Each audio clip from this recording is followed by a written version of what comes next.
বালাকোট থেকে অপারেশন সিঁদুর।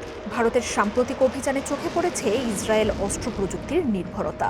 Satellite guided electro optical সেন্সরযুক্ত Spice bomb, Heron TB drone, Falcon airborne early warning and control সিস্টেমের মতো Israeli সমরাস্ত্রেই ভরসা রেখেছে দিল্লি।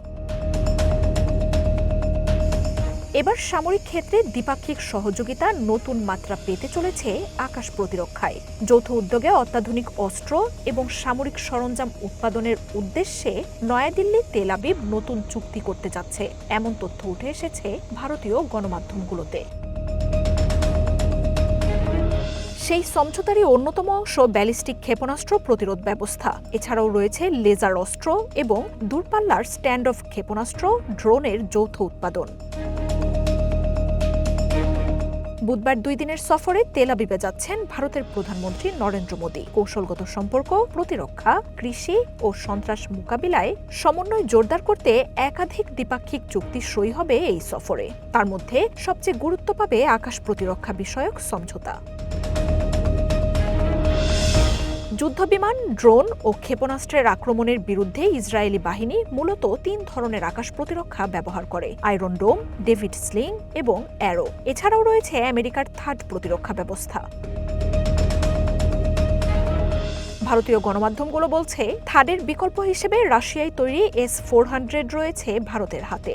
আরও স্বল্প ও দূরপাল্লার অস্ত্র ঠেকানোর বেশ কিছু প্রযুক্তি ও প্রতিরক্ষাও রয়েছে দিল্লির হাতে। তবে ভারতের নজর এবার ইসরায়েলের ডেভিড স্লিং ও অ্যারো প্রতিরক্ষাকে ঘিরে। শত্রুপক্ষের ব্যালিস্টিক ক্ষেপণাস্ত্র চিহ্নিত করে আকাশেই ধ্বংস করার প্রয়োজনীয় প্রযুক্তি রয়েছে এতে। ডেভিড স্লিং স্বল্পপাল্লার এবং অ্যারো দূরপাল্লার লক্ষ্যবস্তুকে আঘাত করতে ব্যবহৃত হয়। ডেভিড স্লিং এবং অ্যারোর উন্নততর সংস্করণ অ্যারো 2 এবং অ্যারো 3 এর ব্যালিস্টিক ক্ষেপণাস্ত্র প্রতিরোধের পাল্লা প্রায় 200 কিলোমিটার। ফ্র্যাগমেন্টেশন ওয়ারহেড ব্যবহার করে শত্রুপক্ষের ব্যালিস্টিক ক্ষেপণাস্ত্রকে পৃথিবীর বায়ুমণ্ডলের ওপরের স্তরেই ধ্বংস করে দিতে পারে এই ব্যবস্থা। ড্রোন, স্পাইস 2000 বোমা, বিমান বিধ্বংসী ক্ষেপণাস্ত্র স্পাইডার, পাইথন, প্রিসিশন গাইডেড মেজ বোমার পর এবার ভারতীয় বাহিনীতে অ্যারো ও ডেভিড স্লিং যুক্ত হওয়ার আভাস দিচ্ছে গণমাধ্যমগুলো। মার্জিয়া উপমা, ওয়ান ইন্টারন্যাশনাল ডেস্ক।